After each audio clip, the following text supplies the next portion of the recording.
Hello and welcome to another episode of the Old World Show. I'm going to host this one today as I'm joined by Mr. Thomas Gould. How has your Hello. day been so far, Tom? My day has been absolutely mundane, monotonous, boring. How about Sounds you? fantastic. The same, yeah. Oh, good, good. So we did a show last week, regarding the Nottingham UKTC Old World Tournament that's just gone this past weekend. And Thomas was in attendance here. Unfortunately, I couldn't make it, but it does sound like there's some pretty good games, some nice armies, some nice people. And we're going to have a quick cover off of the games that Tom had over the 5 rounds. It was 5 rounds, wasn't it? Yeah, 5 rounds. It was 5 rounds, yeah, 5 rounds. 5 rounds. Have a little snippet of each game and how Tom got on, who won what prizes, and a general feel for the tournament. And yeah, see where the meta's up to with everything there.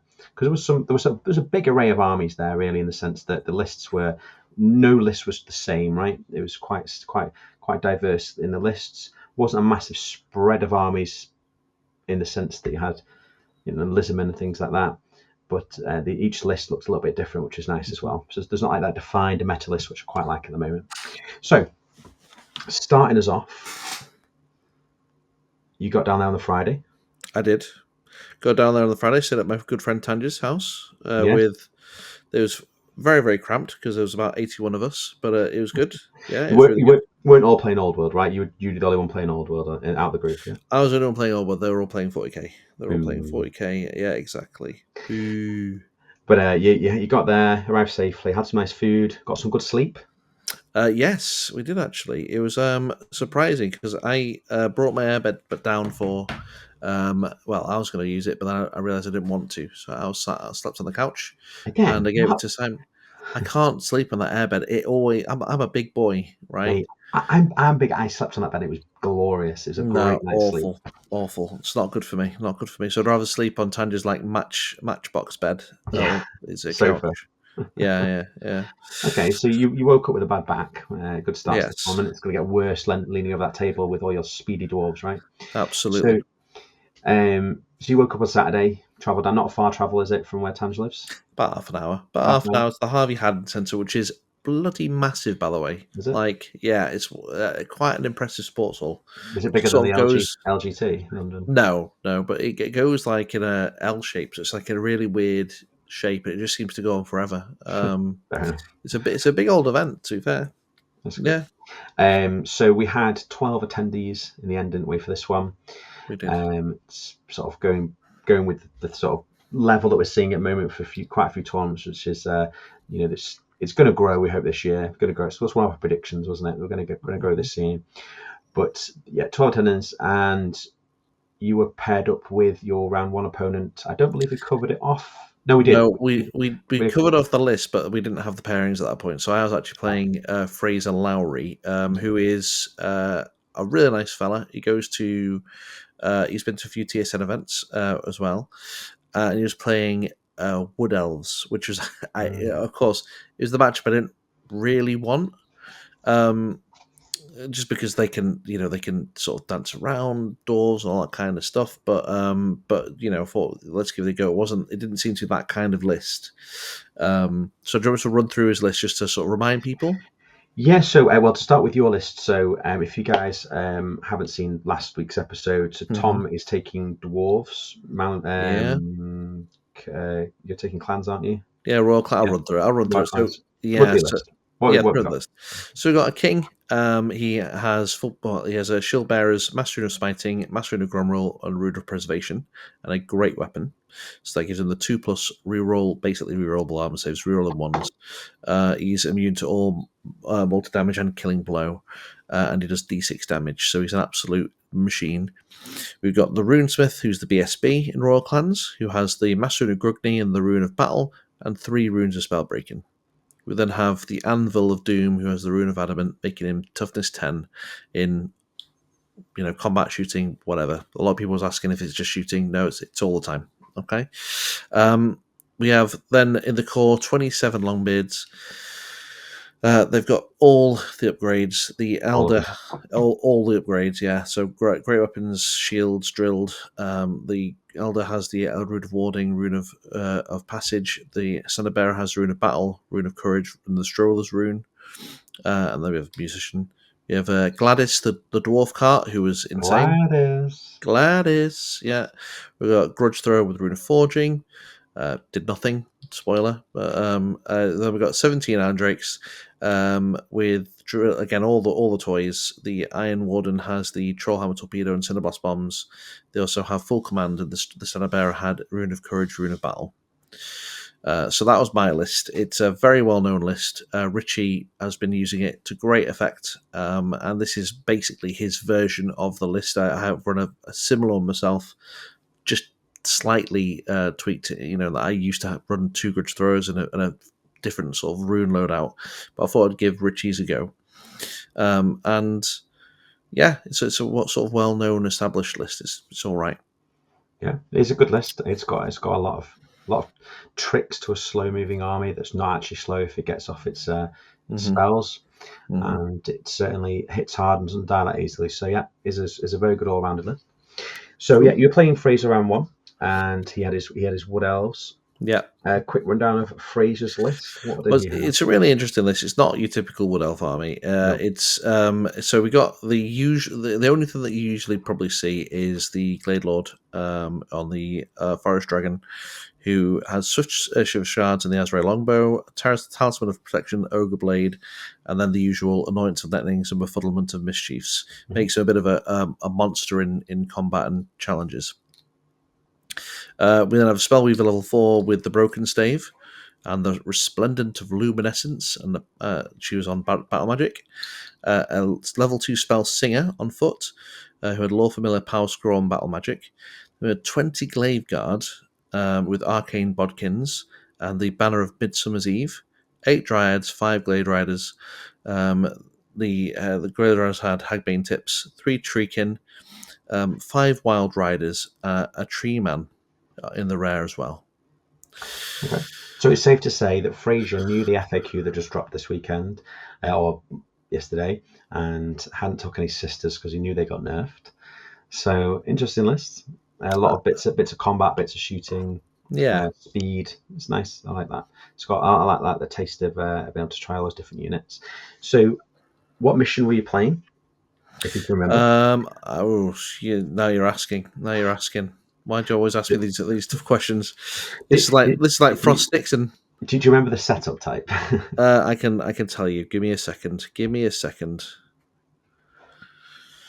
Was it not Breakpoint or something? It was Breakpoint, yes. It was in fact Breakpoint, yes. So you play Breakpoint, and give us a quick rundown of how the game went. What happened? So it didn't go well, Andy. I'm not going to lie to you. Okay. But it was a good game, really fun game. Like I say, Fraser was an absolute pleasure to play against, and we sort of carried on talking all the way through the event, which I always think is a really good sign at events. Sometimes, well, no, to be fair, it's never got to the point where I don't want to speak to someone after the game for the rest of the event. But we talked about a few things, and it was sort of talked about events and football and all that kind of stuff afterwards. So it was a really, really nice chap. But basically, the way I set up, he set up his Glade Guard blob in the middle of his forests, which were like opposite me, okay, with the level 2 Spell Singer, or is it a level 4 Spell Singer in there? He set up the Wild Riders as well, just by them. He also had the Treekin and the Tree Man to his left, so my right, and he had the Glade Riders behind them behind their wood. Now, I was thinking this is a really quite a good deployment for me because I'm very close. I don't necessarily have to get the double move spell off, because you're only it's a 14-inch deployment zone in this map, so I can set up really, really quite close. I made a mistake, however, and this shows sort of my inexperience with the list, in that I didn't ask him what his max dispel range was on his Spell Singers, which is 27 inches. Yeah, it's a big deal. Okay, what it essentially meant was that the anvil was basically useless in this game because he could just shut down with the oaken stave anything that I want to put on him. So I went forward, turn one. I barreled down the board to get into the Glade Guard. I know we talked about this, and we said should maybe be like a mid-send list, which would have been probably the way to play it. Maybe advance part way, fan out, let him come to me rather than me go to him. Unfortunately, I felt what, we're only here once. Let's see what we can do. So I barreled down the thing. He then responded by basically flanking it with absolutely everything. The Longbeards. Long story cut short, it was a pretty horrific time. The Longbeards really lasted for quite some time, but they eventually they got whittled down. The Iron Drakes are fairly useless. They couldn't get anywhere reasonable. They sort of were trying to get up the board and just taking pot shots at the thing, so where they could. They did do some, they did get to the point where they actually killed the Forest Dragon eventually. Oh, really? Nice. Yeah, they killed the Forest Dragon. So basically, at the turn after Fraser killed all the Longbeards, obviously he's won at that point. There's he's not that far off from breaking me, and he's got 1,300 points from that unit alone. And I think I had only killed a tree, 2 Treekin or something. I wasn't. Oh. It wasn't going well. The Forest Dragon was free and clear, so the Iron Drakes obviously they reformed to reduce their facing and get some rank bonus in case they get charged. And they shot at everything at the dragon because they can large target, anything can shoot. And they took 6 wounds off him in the first volley, and then killed him on Sun and Shoot. Oof, nice. Which was quite nice. However, one thing I've never really, because you don't really see them actually do their thing. Wild Riders are incredible in combat. Like they're really good when they get in. Surprised. I was surprised. Let me tell you. It was a 20-0 to Fraser. He broke me. He did everything. Mentally, he break you.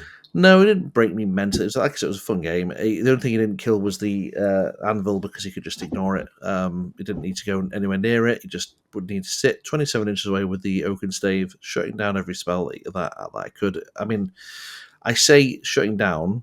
He didn't actually have to shut down. To be fair, I wasn't really casting anything, but the oaken stave was doing its thing whenever I did cast something. Yeah. Which. Yeah, okay. Oh, Oaken Stave's it's incredible, isn't it? Really, I mean, but it's the reason why you see it in every list. Lived up to its name. Yeah, absolutely. But it's a really good game, and hey, we learned that whole Yeet or Greet episode went out the window. First, game 1. Didn't you write it down as well? I'm pretty sure you wrote. Yeah, I know. I wrote it down. That's why I saw mid Greet, and I thought, nah, let's go for it. We're only here once. Let's do it. What's the worst that can happen? Okay, so round one was a big loss. That's 20-0. 20-0. Very big loss. That led you into your round 2. Yeah. You were against. What were you playing? I played Tomb Kings. I'm just going to get the guy's name is Saul. I think his name was. Let me just double check. Tomb Kings. I just want to make sure I'm not getting anyone's name wrong.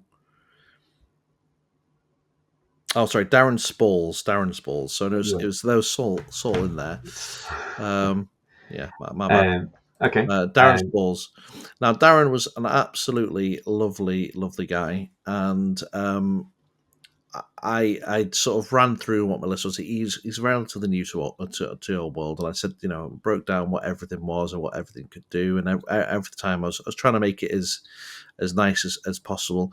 Unfortunately, he just doesn't have anything really in his list that can threaten the Longbeards.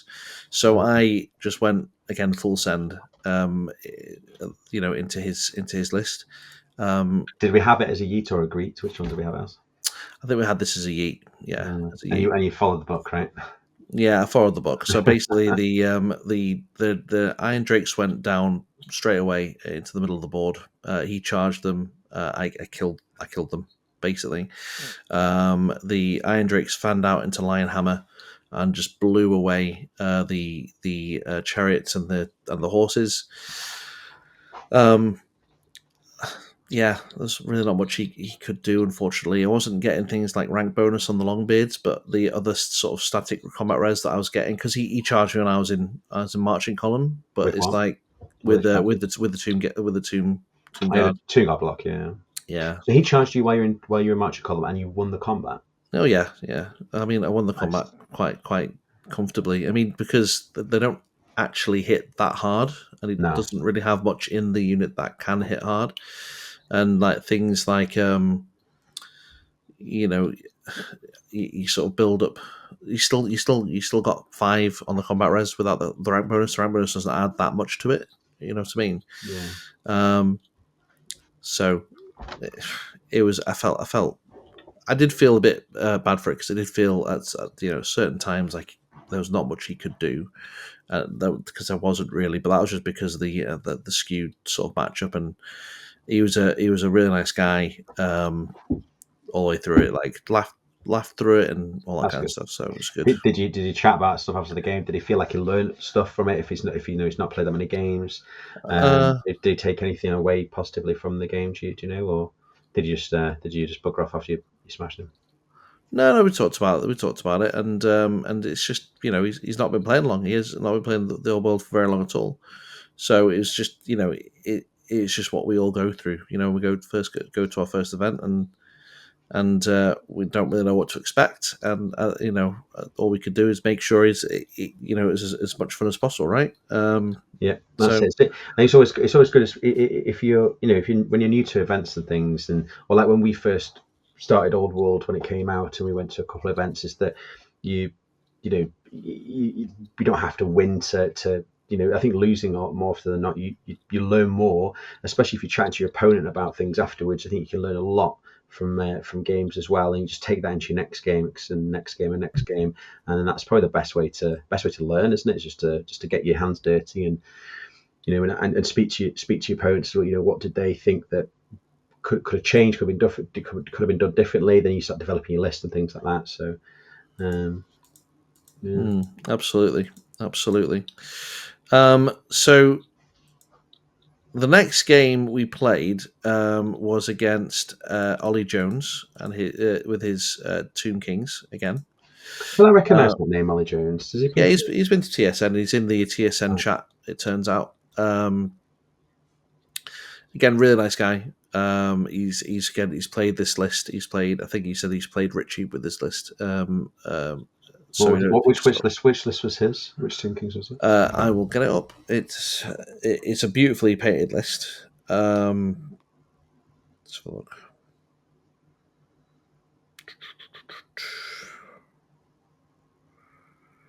Okay, so he had Tomb King with Skeleton Chariot, Flail of Skulls, Warding Splint, Crown of Kings. He had a Royal Herald on a Skeleton Chariot, Talisman of Protection. So the King's on a chariot as well, just to let you know.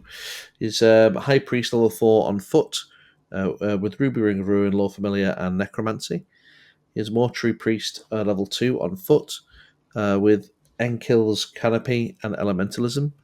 They had 19 Skeleton Warriors, 19 Skeleton Warriors, 4 Skeleton Chariots, 3 Skeleton Chariots, 7 Skeleton Archers, 6 Skeleton Horse Archers, 3 Necropolis Knights, 2 Scorpion, 2 Scorpion, and then a Scream Skull Catapult and a Casket of Souls.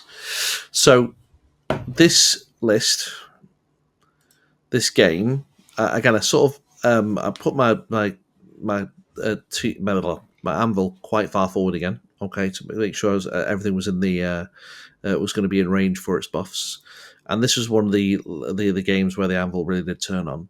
I yeeted the dudes down again. One thing I was absolutely terrible at was making sure I didn't get caught when I wasn't in marching column. I don't know what was going through my mind today, but every single time, every game, I was caught. I was charged when there was still a marching column, which I don't think I've ever done with you, have I? Ever? Yeah. Like, I don't know what was going through my mind, but basically it was just, you know, Too trigger happy. So, did you have yeah. this game down as a yeet or a greet? This was down as a. I got the picture right here. This one was down as mid greet, which is what I did. I went mid board. What Ollie really did well here in this game was use his charity runners to like really good effect. Basically, shut down the Iron Drakes to a fairly, to what they could do. So he had like a layer of horse archers and then a layer of horse archers. So they couldn't just blow a hole through them and see the chariots. Like I'd have to focus on one unit, kill it, another unit, and kill it. So the skeletons the chariots could get there fairly easily without taking any kind of stand and shoot because you can't Did, see them. did he have the horses in like a banana formation, so they gave each other cover as well? Yeah, well, yeah, they were just overlapping, so they were getting cover because they were covered, if that makes sense. But Yeah.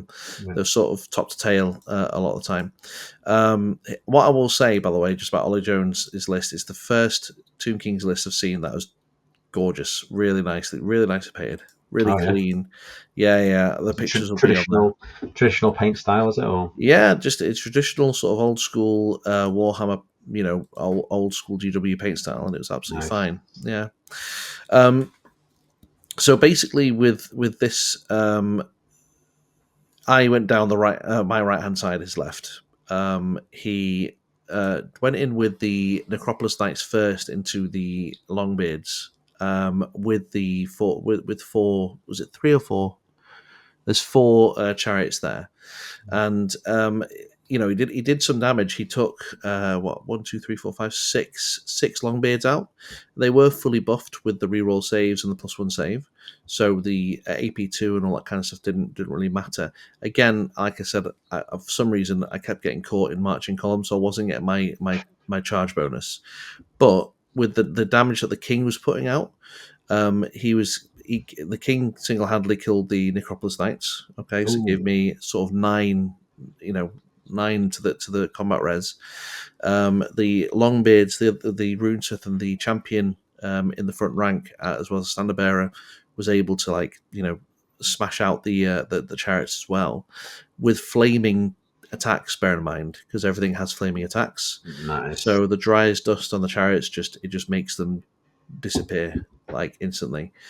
So it didn't really matter. Like I lost 2 combat res from my rank bonus. The fact is I had close order, I had two banners, 2 runes of battle, and something like 17, 17 wounds. Made a big difference. Now there was something that I wanted to go through. Was it this one? One of the pictures. Sorry? This is one of the pictures. I'm just trying to think because I'm fairly certain in that game we had a really funny. There was a really important moment,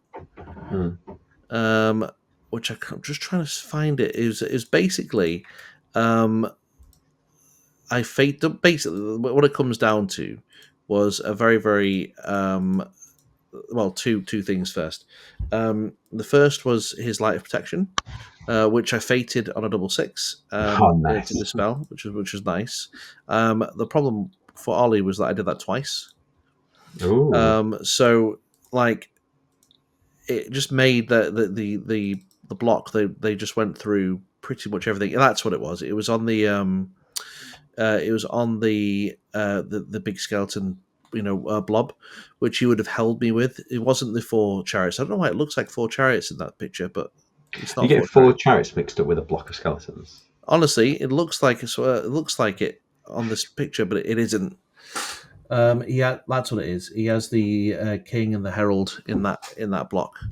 So he had the king and the herald in the block with the Longbeards. Because I wasn't getting my rank bonus, it looked pretty bad because I was at -1 to hit. With my will be done, so he was managed to get sort of some hits on me as well. but then I fated the light of protection twice in a row because nothing that was in range to dispel it. They then killed with combat res, static combat res. Well, not static combat res, but combat res with everything. They killed the skeletons to a man, left the two characters on their own. I drilled out. I followed up. I killed both characters. I then followed up into the casket, killed the casket, drilled out, went further, killed the casket, then drilled out again, went further, killed, the screaming skull. It was pretty brutal, to be fair. It was a very, very close score still, because that was really all I had killed. And he did manage to pick up the Iron Drakes with the chariots eventually. Like I said, he uses chariot runners really well. They managed to kill one unit of 4 chariots, but the unit of 3 was still alive and kicking. Because the chariot runners were doing their thing. So did he charge you in the front of your Iron Drakes with the chariots, or did he? How did they outgrind you? They just did it. Well, they just did some impact hits and did some kills. But I do hit them back, relatively well. But I mean, you're still hitting on 3s, and they were to go 4, right? The chariots, so they're sitting on 4s. They're 3s, okay, so 3s and 4s. So they didn't do that well. He managed to pick up the Iron Drakes eventually, but it really didn't make much difference. It was like 12-8 in the end. You won 12-8. Yeah, I won 12-8. Yeah. Oh, congratulations! So it's 2-1 for day 1. 2-1 for day 1. That's a good start. A good day 1. So then you did everyone just leave the venue after the games had finished, or did you hang about, or what happened? Was there a social? Yeah, we went to Nottingham's only restaurant, Hooters, obviously, to get our fix of chicken. Yeah. Love the chicken from there. Yeah, chicken's great. Yeah. And then you got a good night's sleep as well after that. Did you guys go partying, or did you go home? Or well, no. So I can't really party at the moment because I'm on this ridiculous diet. So literally, Hooters was the only good thing that I could have. I didn't eat anything apart from Hooters. I was very, very good all weekend. Skin, chicken, and sleep, was it? Yeah, basically. And then came home. We talked for about maybe an hour, and then we fell asleep. And I don't know if you've ever tried to share a room with Liam, John, and Simon, some of our friends that we play with. Honestly, it's like being in the brass section of an orchestra. Nice. It's I can imagine that. There's noises from both ends coming out all night. It's crazy. No. Crazy, man. I bet that room smelled delicious. It actually was all right, to be fair. Weirdly, didn't smell at all, but it was all right. Yeah. Okay, so then you woke up for day 2. Yeah, and arrived at the venue on time. And did you find out who your round 4 opponent was? No, and I don't know why they do that. It was quite annoying because it's not a negative thing, but one of the nice things about any kind of event is that you get your pairing, really, don't you? At the end of day 1, and then you sort of can have a little bit of time to think about what you're going to do. You can talk to your mates about it and shit talk and all that. Yeah, all that kind of stuff. But we didn't get that really. We didn't get the pairings until we arrived day 2, which was just a bit. Shame. A bit of a shame, especially when there's only 12 players. I mean, it would have taken 2 minutes for us to just process it on BCP. I mean, could you figure out from process of elimination? Yeah, I think you figured it was going to be the person who I played, which is Charlie Hanley, I believe his name. Yeah, Charlie Hanley, with his vampire counts. Really nice guy, a really good player as well, actually.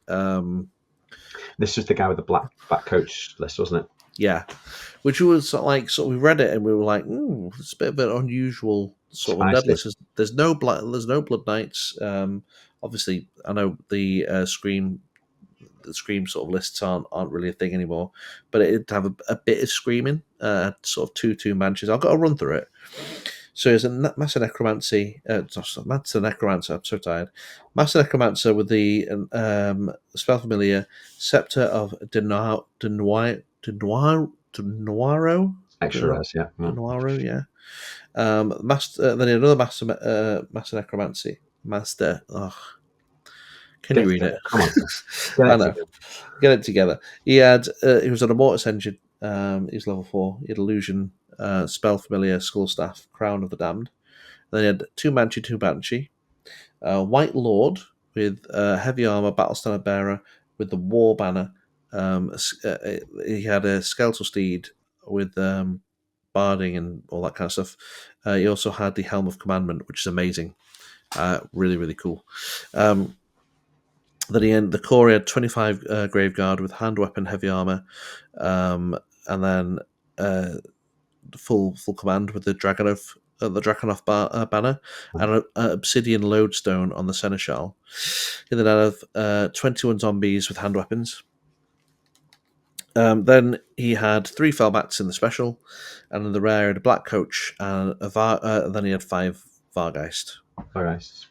Yeah, it was nice mix. Nice mix of stuff that was. So, did the Vargeists do a lot? He was very, very cagey with them because it's one of the lists, one of the matchups that he can't really do much against. He played this very, very well. There's really no other way to say it. Let me just get up my picture so sort of I can talk you through it. Sorry? Your little reference sheet. No, I'm just going to go through how he deployed. So he deployed centrally with his Graveguard. He had the 2 benches literally right behind, and the second Master Necromancer on foot behind the block as well. And he had the Graveguard, the White Lord, join them on the skeletal steed. He then had the Mortis engine literally plonked right in the middle, with the Vargeist right behind them. He had the zombies right next to them on his right, and then behind his building he had the Felbats. Behind his hill, which had been on his left hand side of the board, he had the black coach. Okay. Now, my deployment was the same as ever. I had the sort of. I'm not really bothered about the anvil being in the open because nothing much that can hurt it in combat. So I had that sort of relatively out in the open, but far enough back that his Mortis engine couldn't be within 27 inches and deny it if I got the first turn. And then I had the Longbeards that were in marching column, but it was a bit of a fatter marching column just to make sure that I wasn't going to get caught, napping second time around. But then I had the Iron Drakes right next to them with Gladys in between them, but covered so that they couldn't be caught.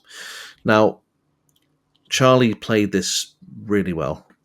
He got the first turn, which is unfortunate for me because I did have the +1, but what it means is that he can do things like he can get the zombies immediately up to 40 zombies. It means that he can get all of his sort of buffs off on his characters.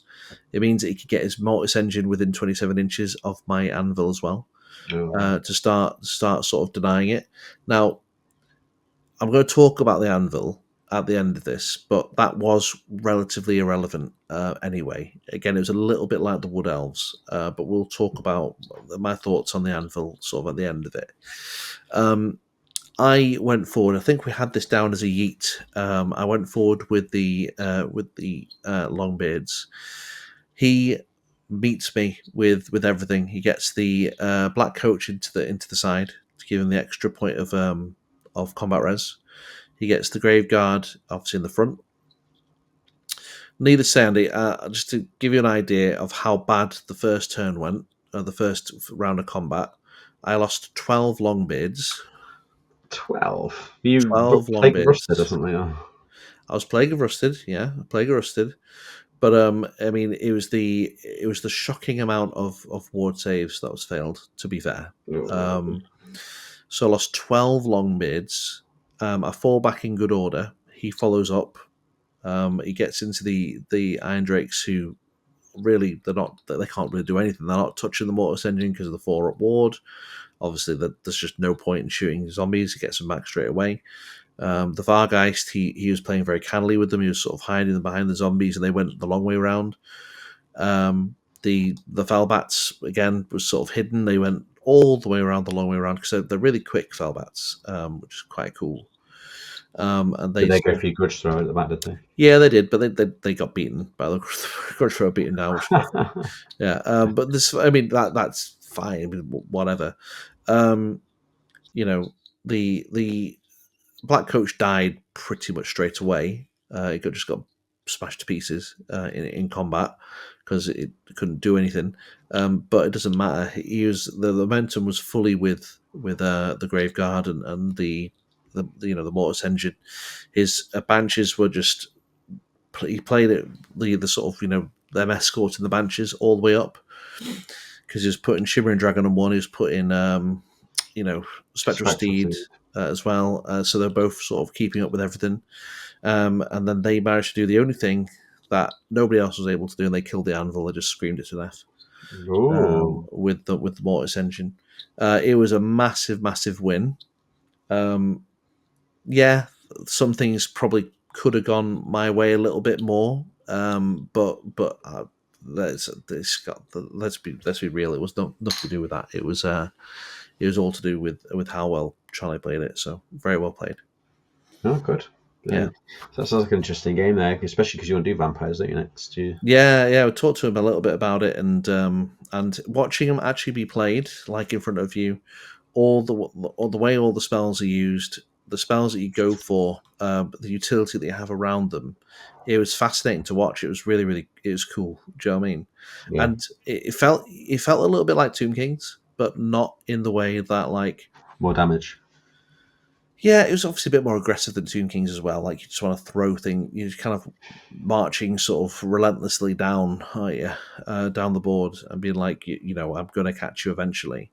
It felt a little bit more like maybe reasonable as well because like he's not casting things. He's casting things. He's still getting +1 to cast from the Mortis engine, but he's not getting like +18 to cast. So it felt okay. I didn't feel like it's more fascinating to watch, really fascinating to play against. It was a real learning experience. That's So good. yeah, really cool. Okay. That's it. What was the score? Did you say? 20-0.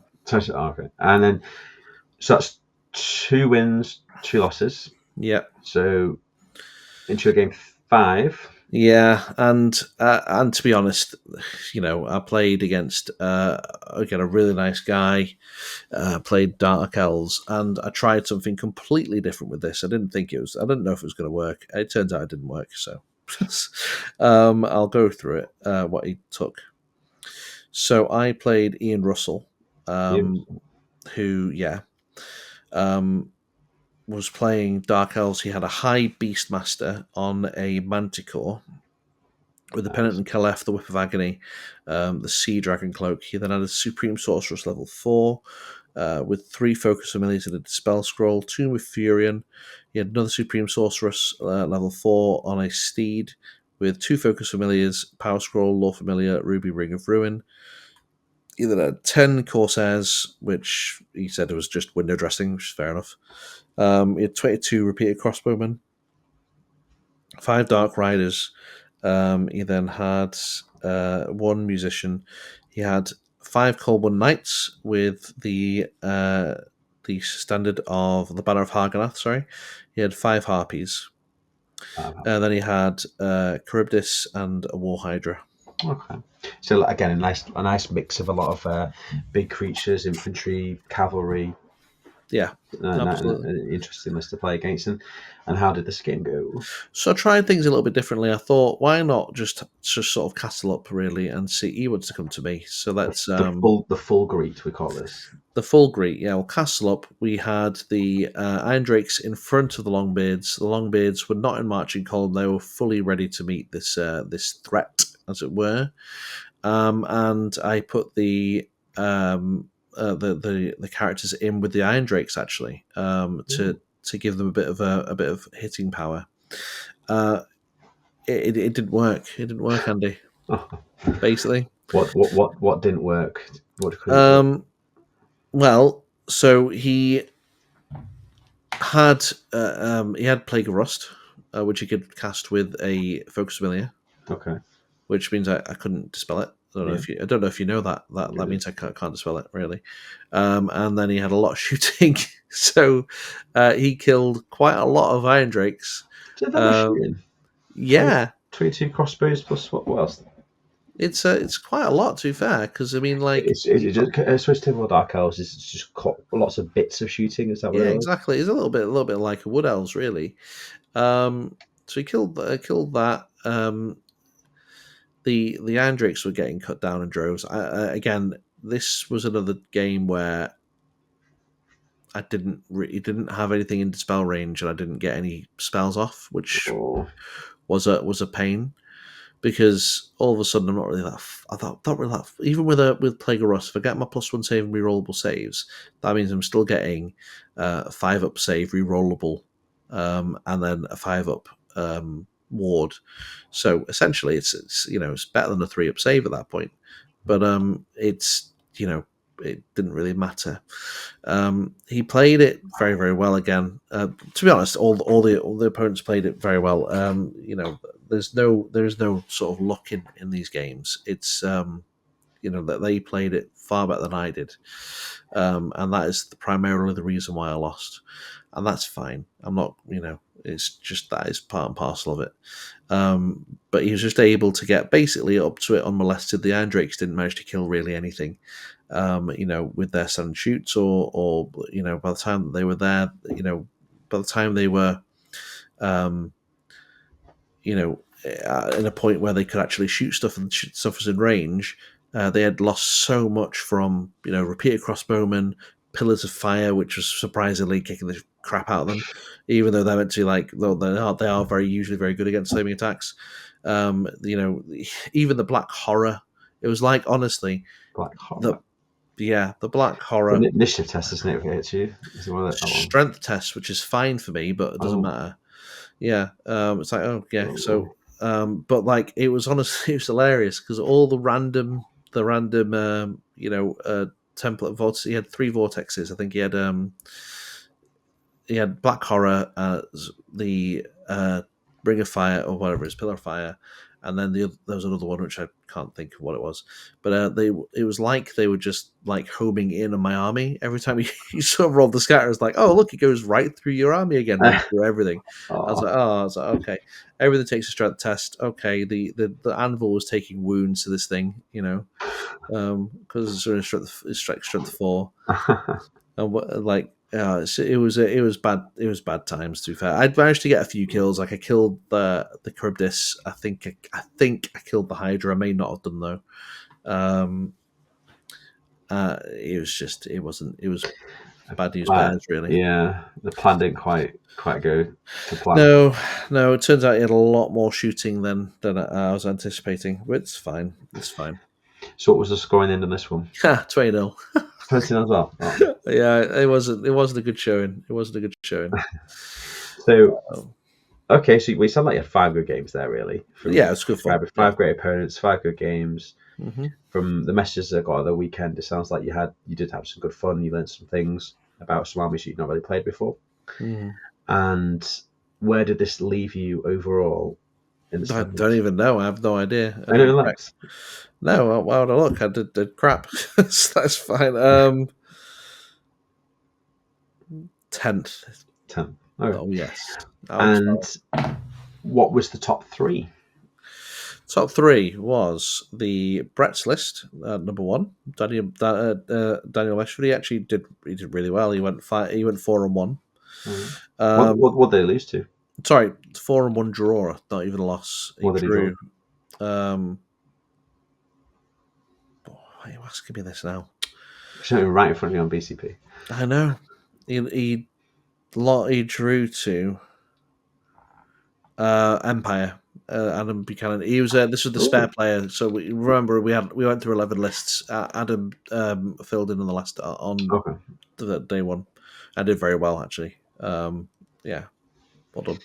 What came second? Charlie Hannon. He he got 4-1. He lost his first game. So do you want to know what he lost to? Yeah, what did he lose to? He lost to the Bretonians. Oh, the guy that won it. Yeah. Yeah. Okay. And then the last, the guy who played third was Ollie Jones, who I beat. So that's quite nice. You know, the guy I beat At came the third. schedule. Yeah, That's good. absolutely, Oh, absolutely. Yeah, really good. I mean, it wasn't all bad. I did win an award, my first ever award at any event. Well, what it do you mean? wasn't my first at any event, but I got best painted, which is nice. Oh, congratulations! Yeah. Did you have your display board out and everything like A that? display board, yeah. I feel like they were probably better at painted armies. I think it was the display board that got it for me, to be fair. But yeah, look, I'm going to take it. I'm going to take it. It's that's yeah, and awards. That's amazing. Like especially Hmm. when it's a hobby that you've put time and effort into. It's nice to feel like you get a reward for that as well. So it's Yeah, good. absolutely, absolutely. All In terms of obviously the event, yeah, it was really good. There's definitely a few. I came away with a few thoughts about my list, which is good. I don't really know how to say it, Andy, but I don't like the anvil. I don't like the anvil. Blasphemy. I know. Don't I like know. the anvil. Okay. Yeah. So Explain why. okay. So I played 5 games. This is actually 10 games now in a competitive setting where I've played with the anvil.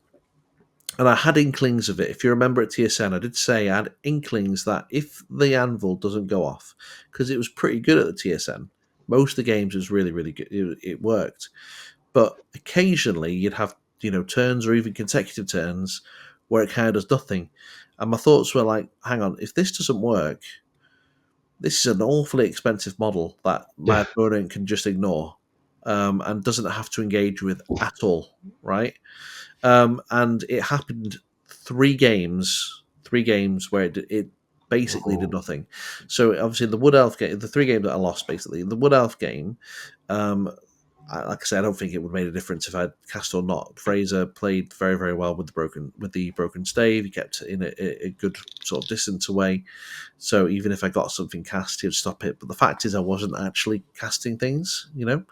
Um, in the last 2 games, we counted it up. Well, I counted it up. I went through it all, and it has 36 spells that it could attempt to cast. 36. perfect. Yeah, so 6 turns at 3 spells per turn is what you want to do. So you want movement, save, and shooting, and it casts 2 spells successfully. Sorry, 3 spells successfully. Three. Three. I'm lying. 3 spells successfully. Right. That is a pretty poor return for a model that is the best part of 400 points. And when it doesn't work, you are basically playing 400 points down. You're paying Yeah. 1,600 points against 2,000. Doesn't really offer your list any other buffs outside of trying to cast those No. So spells. if it was like a 400 point, so let's say for example it was a 400 point model, but it could I don't know, it could move, it could shoot, it could do something that wasn't magic based. Then fair enough, because you could probably get some sort of utility out of it. But because it's literally immovable, your opponent does not have to engage it. Because it's toughness 10, they probably won't engage it unless it's vampire counts. They don't need to worry about the toughness. And I just don't. That's just my views. I know like some people have had really good success with this list. Brill, okay, but I mean, congratulations to them. That's great. For me, I've had a few too many experiences now where if the anvil doesn't work, the list just falls apart, and that is just not great. You know Okay. what I mean? So yeah, you're discovering there, but it's potentially not the list for you. It's not. Yeah, and that's fine. I mean, well, it's not. It is what it is. Yeah. There's loads of other builds you can do with dwarves. Obviously, there's X Force, there's Ranger spam or whatever people are doing, which is The really lines. cool. There's the line. I don't really like the lines, but I mean, like, there's other stuff. There's sure there's other stuff in there. That just isn't for me. I would probably look for a list that doesn't revolve around an anvil, because if it doesn't work, it's just rubbish. All right. That's fair assessment. You've got some games under your belt with it, haven't you? And if you run a course like that, where not just you failing to cast, but people easily can, people bring a lot of stuff to dispel it as well, and it's not going to get off the buffs that you need. It's Yeah. Why is it level 3? rubbish. Well, like, it should be level 4, really. I mean, 400 points. Well, why isn't it level 3? Why is it level 4? Yeah, why isn't it level 4? But we've seen it in practice games where it's not worked, and it's, it does happen. In fact, it should happen 50% of the time, really, should that it doesn't work. Yeah. With obviously what you have to roll. So it's just not for me, really, I think. So you're going to move on to a new venture now, aren't you? Then, so with the vampires, they're going to be your next project to try and get on the table for the next tournament in. No, that they. I'm gonna. I'm building them. I've been building them for a while. This is not. I don't rush. I don't rush projects. If I can help it, I want to have something that looks nice. Okay. First and foremost, that's the most important thing for me. And then playing, good competitive Warhammer is the second thing. I have got Brett's. Probably go out to Brett's for a while. I do have an obscenely huge dwarf army that is fully painted, so it doesn't have to. I can take those. That's just not the anvil. So I don't know what I'm going to do yet. The future's looking very varied. I also have high elves which I need to finish. Yes, you need to get those to a tournament as well, I think, right? Yeah, I mean, double dragon. Why not? If you don't, I might have to. Man, if you want to borrow these, give me some motivation to finish the stupid archers. Then yeah, I will do. But no, I've got a nice vampire list written, which I just need to sort of get a few games under my belt. I'm playing Charlie, really whetted my appetite for it. To be fair, Really? yeah, it was just, like I say, it's kind of fascinating watching it be played. Yes, it's got some good combos, isn't it? Yeah, it's got some really, really interesting. It's just a really interesting style of play. It's quite similar to Tomb Kings, from what I can see, only with pretty much zero range threat. It's sort of all combat, which really I like. I like the movement, I like the drills and shenanigans. I like it all. Cool. I like undead as well. Both kinds, Khemri and vampires, both very flavourful. A lot of very just strong lists as well. Got lots of good special rules, good use of rules. Lots you can do with the books as well. So absolutely. Big fan. Can't wait to see that on the board, especially if you paint it really nice with nice bases and. Oh, I've got all that sorted. Don't you worry. In fact, I'm going to be doing some bases right after this. Good. Yeah. I'm going to get some more painted done with the Tomb Kings as well, so we can get a little hobby session on the go around. Absolutely. Well, yeah, you come around on Friday, aren't you? So we'll get something done. All right. Well, any signing off thoughts before we wrap this up? No, not really. I just wish, if I had one takeaway, I wish more people would get down to UKTC events. Sure. I'd like more people to come to events, grow the competitive side. It's really good fun. I got absolutely snotted at this event, and I had great fun. So good. I'm sure if you are semi-competent, you'll go and have a great time. And what's the? Do we have any more events booked? I've got a couple, or one at least. Yeah, so I've actually got a 40k event booked next. Oh, this is not the 40k show. Yeah, I know. You know what's really embarrassing? Well, not embarrassing, but I bought the ticket and then I was like, I just don't want to go now. And the thing is, you booked it when there is an Old War tournament that weekend, so. Mate, I know, but like, I just thought we weren't going, so I thought. You didn't even ask. That's the hurtful thing. You didn't care to. I know. But we're going in March. I was thinking about going to Harlequins in Preston. Yeah, Harlequins Preston. They've got an interesting comp, haven't they?